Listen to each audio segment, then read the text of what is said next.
Well, Paulo Costa had the wine. That's why. That's why. You know, he had the wine, so I will excuse him for that. Dricus du Plessis, welcome back to Fox Sports Australia. Thanks so much for your time. Great to see you again. Thank you for having me. It's good to be back. Now, Fight Week is officially upon us, and this crash course between yourself and Israel Adesanya has been brewing for some time now, and it all comes to a head live and exclusive this Sunday on Main Events. As we're only a few days away, how's the mentality? Man, I'm so happy the Fight Week's finally here. I'm happy that it all came together perfectly. You know, injuries from either side. You know, it would have been a big anticlimax if one of us got injured.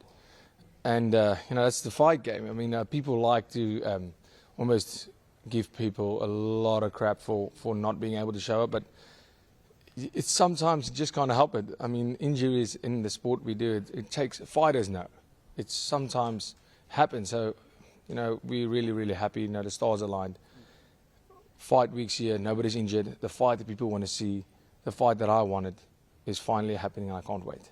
And Perth has been treating you well so far, I trust? Oh, well, it's been, that's what I said. I said, for not fighting in South Africa, obviously fighting in my home country would have been the best possible outcome. But fighting in Perth, it's definitely the second best option because there's a big South African community here, and they haven't experienced a South African as a champion. So for them, doing the meet and greet here and being able to perform in front of them here, even though they are not in South Africa anymore, they kind of experience that as South Africans, and it's a massive privilege. When we spoke a couple of weeks ago, Dricus, you told me that the best MMA striker was going to win this fight this weekend. But I wanted to ask you, do you look at the success that maybe Jan Blachowicz had against Israel, for instance, and being able to take him to the ground and keep him there? And do you see that as a possible route to victory for you this weekend?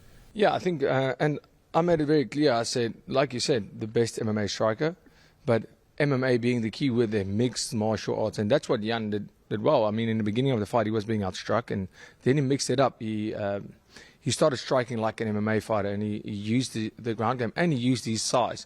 So we know Israel has put on some size, because I think in that fight, he weighed in 4 or 5 kilos under the weight required, and of light heavyweight. So he put on this weight, and I'm assuming that it was to counter that happening. But you look at that and you go, okay, of course you look at that. I mean, Alex Pereira took him down, but I mean that was the element of surprise. So I mean you have to look at all these aspects, because at the end of the day, this is MMA, and whether it be in striking, wrestling, grappling, it's MMA, and in that aspect where you find yourself in a fight, I don't go into any fight ever saying, I need to take this guy down. I'm going to take this guy down. Right. If the situation is there, in that situation, the takedown presents itself, you take it. Even if you are comfortable in the striking, when the situation of a takedown is there, you take it. If you are in a position where you clinch, you take that. It's very situational. I don't go out there to think I have to land a takedown, because that's when you start forgetting about all the other things. Okay, well, just on striking, people in the know have described your power as next level, but we've seen what Israel's been able to do against high-quality knockout artists. Alex Pereira, you mentioned him. Paulo Costa, who also carries big power in his hands. What mistakes do you feel those guys made that you need to be wary of? Well, Paulo Costa had the wine. That's why. That's why. He had the wine, so I will excuse him for that.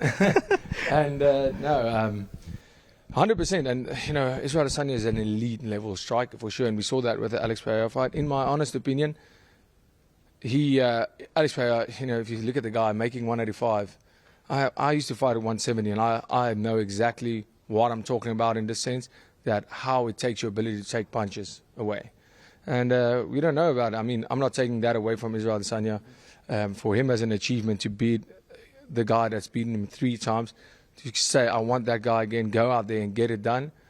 For him, in my opinion, like I said, I think that was for him. That was the highest point of his career. Yeah. Nothing will get to that. He can go, if he goes into retirement, he can go, I did that, I beat Alex Pereira. And a guy that supposedly had his number.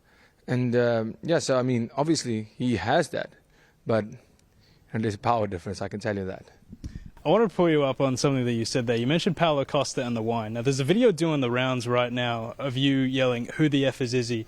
and sculling a drink. And people are saying, gee, maybe Dricus isn't taking this as seriously as he should. Can you confirm to the viewers, when was that video taken? And is that actually the second place? No, of course I'm taking it. That was like last week. Okay. No, I'm just joking. It wasn't last. No. Freaked me out for a second there. No, that actually happened that's a year ago, even more than a year ago. That was directly after the Robert Whittaker fight, and after I fought Rob, and obviously Izzy came into the octagon. So in South Africa, the animosity started, the build-up started, and that's what happened. I went into a bar, and it was almost all this. It was a student bar, and all these students, they had this chant, and they started chanting it when I walked into the bar, and obviously we partied there, and that was the theme for the night. But yeah, no, that happened quite some time ago. Rest easy, Still Knox fans. He's taking this very seriously. He's not drinking a week out from the fight.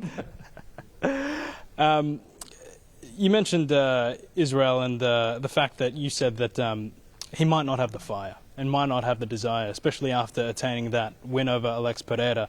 But you realise, though, if you're wrong in that assessment, you're coming up against a guy who is motivated, who is angry, and who has something to prove, and that's dangerous, Dricus. Yeah, absolutely. I think that is the fact. I mean, they always talk about contender easy. Well, they've never seen champion Dricus. Right. So, I'm coming against a guy who's motivated, angry, all those things. He's coming up against the champion in Dricus du Plessis, and there's not a fire in him. There's not enough fuel in the world to fuel his fire, to even compete with my fire. And we'll see that on fight night. What gives you that fire? The passion, the drive, and the absolute need to be great. I have a desire since I was a young boy to be great, and this is what I need to be doing. This is my purpose, and this is how I will be great. Well, speaking of tactics, Dricus, I wanted to ask, did you see Darren Till's advice to Israel on how to fight you? Yeah, but I also I did hit him hard, and he seemed to forget. He said he beat me up for 2 rounds. I think in the first round, the strike rate was 61 strikes for me and 0 to him. And then the second round, he had a good round until it took him down. And the third round, I just outstruck him and took him down, finished him. I mean, I appreciate it. I mean, Darren Till is trying other... I know he got taken down by a boxer in a boxing ring. So I'm assuming he's trying a different career path of coaching. So let's see how that goes. You should probably mention that try and defend a takedown or your neck. Because, he didn't... So obviously, he knows now what he does, but... I mean, what's the guy saying? I mean, it was ridiculous. Well, he was saying that you bite really hard on feints, that you overthrow, that you'd be easily countered with punches or a big knee up the middle. What was your reaction when you saw it? Well, my reaction was definitely, if you saw it that good, why didn't you do anything about it? Yeah, easy as that. It's a fair assessment. This weekend, I mean, you mentioned that you are the champion, of course, and no one's dealt with champion Dricus before.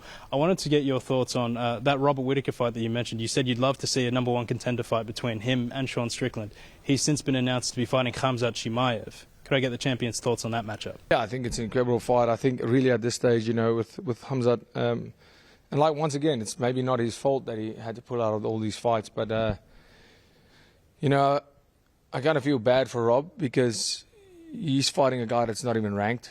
And, Rob's been putting in the work. He beat Costa very convincingly. He beat Iskram, doing them a favor after Khamzat pulled out. But, it's great. I mean, it's great. I think Dana confirmed Strickland is the #1 contender now. So, I mean, either way, fighting Strickland again, great. I'm really happy if that's the case. But, yeah, the Rob fight and the Khamzat fight, I just don't see how... Rob goes out there, beats Khamzat. But then he's the next contender. Has to Surely, be. And right? 100%. I mean, I don't know. I mean, they're both beaten Strickland, but then Rob would have a win over Alaskarov and also Chimaev. Yeah. How could you deny him? And obviously, they both beat Costa, and then he has 3 wins versus 1 loss. Yeah. Or 1 win, which is it's interesting, but at the end of the day, it's a spectator sport, and for me as a champion, I will fight whoever they consider the best next guy. Well, champ, we can't wait for that. Can't wait for this weekend. Enjoy the rest of the fight week. We'll see you throughout the days, and we'll see you tomorrow, of course, for that live show tomorrow at the Open Workouts, starring Dricus du Plessis. Thank you.